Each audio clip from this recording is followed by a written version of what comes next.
গতকালকে অনেকেই কল দিছে, তার ভিতরে নাকি আপনি একটা কল রিসিভ করছেন, কি কি বলছে? গতকালকে একজনে আমাকে ফোন দিয়ে বলতেছিল যে আপনারা ফেক ভিডিও চালাচ্ছেন, দুবাই তো বন্ধ, আপনারা কিভাবে ভিসা করতেছেন?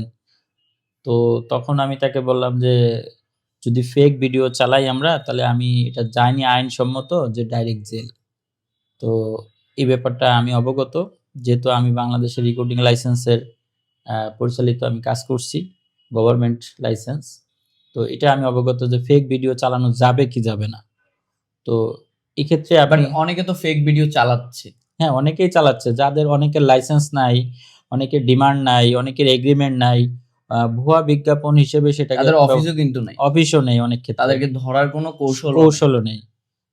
আমি তো আমি জানি সবকিছু জেনে শুনেই আমি আমার বিজ্ঞাপন চালাচ্ছি, এবং আমি রাইট ওয়েতেই বিজ্ঞাপন চালাচ্ছি। আমার এই ওয়েটা তো আছে রাইট ওয়েতে বিজ্ঞাপন চালানো, এবং এটা আমি জানি যে আমার ডাইরেক্ট জেল হবে। এবং তাকে আমি তখন পরে বললাম যে আপনি আমার প্রতিষ্ঠানে আসেন, এসে আমার কাছ থেকে ভিসা নেন, নিয়ে 4টা অর্গানে যাবেন, অনলাইনে চেক করবেন, প্রবাসী কল্যাণ মন্ত্রণালয়ে যাবেন, সেখানে চেক করবেন, বিএমইটি ক্লিয়ারেন্স আছে সেটা চেক করবেন, ভিসা চেক করবেন। তারপর আপনি এম্বাসি আছে, দুবাই এম্বাসি গুলশানে, সেখানে গিয়ে আপনি ভিসাটা চেক করবেন। দেন পররাষ্ট্র মন্ত্রণালয় আছে, এখানে গিয়ে আপনি চেক করবেন। 4টা অর্গানে গিয়ে আপনি আমার এই ভিসা চেক করতে পারবেন। আমাদের রেগুলার ভিসা হচ্ছে, আপ টু ডেটের ভিসা। এরপরে আপনি আমার সাথে এসে কথা বলেন যে আমি কি ফেক, ডুপ্লিকেট ভিসা করতে পারছি কি পারছি না।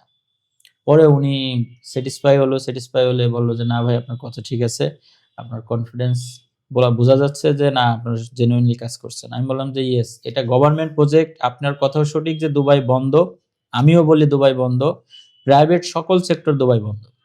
গভর্নমেন্ট সেক্টর হওয়ার কারণে এটা ওপেন আছে। কেন ওপেন আছে?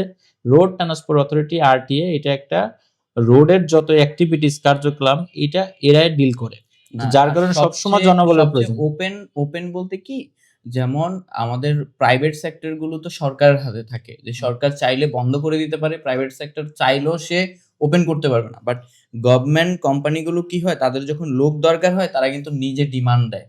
ওই ডিমান্ড অনুযায়ী, ওই ডিমান্ডে যতজন লোক থাকবে অতজন লোকই সে নিচ্ছে, কিন্তু ইচ্ছা নিতে পারবে। ওইভাবে ওরা মিনিস্ট্রি থেকে পারমিশন নিয়ে ওইটা করছে। তো আমি প্রতিনিয়ত মানুষকে একটা কথাই বলি যে প্রথমত আপনি দেখবেন যে যেই অফিসে বা যেই ভিডিওতেই দেখছেন যে তারা ভিডিও চালাচ্ছে, তাদের আরএল আছে কিনা। যদি আরএল থাকে, দ্বিতীয়ত দেখবেন ডিমান্ড আছে কিনা। যদি ডিমান্ডও থাকে, আরএল বা ডিমান্ড যদি থাকে, তাহলে দেখা যাচ্ছে যে আপনি মানে যে কোনো ভাবে আপনি ওই অফিসে কাজ করাইতে পারছেন।